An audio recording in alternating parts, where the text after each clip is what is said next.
أعوذ بالله من الشيطان الرجيم. بسم الله الرحمن الرحيم. الحمد لله رب العالمين، والصلاة والسلام على رسولنا محمد وعلى آله وصحبه أجمعين. قال مسلمان بحديث قدسهم حضور ولا إن شاء الله. أبا حديث هانيجي عبد الله كري عباس الروايات كريا خذي حرض رازبة دبيجاكي عن ابن عباس رضي الله تعالى عنهما كري عباس عبد الله الروايات كريا خذي حرض رازبة قال دبيجاكي قال رسول الله صلى الله عليه وسلم پیغمبر خذي صلاة وسلام خذي سر وها قوتيا ليس منا جمنين أو إنسان من لم يرحم صغيرنا أو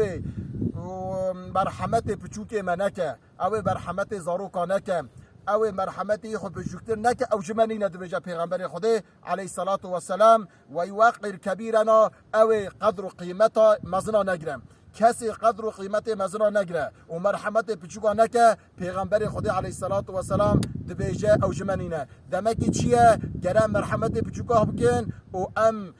سفگی و سایگی و اطاعت مزنا بکن حرمتا مزنا بگن دبجه پیغمبر علیه الصلاة والسلام یاد داجی و یأمر بالمعروف و ینهى عن المنکر او انسان امر تشتا باش نکه امر تشتا رند نکه و تشتا نباشی منع نکه نبجه خلق تشتا نباش نکه دبجه اوجی جمنینه دمکی چار صفات گرم ضاهبن یک او امی رحمه زار بچوک بکن امی رحمه بچوکا بکن یاد دا امی حرمتا دیر و باب خوب بگرن امی حرمتا مزنی خوب بگرن یا سیا امی امر بالمعروف بکن امی قنجی خلق را بیجن امی تشتی باش خلق را بیجن اشتا حدیث هانه واز و نصیحت هانه چیه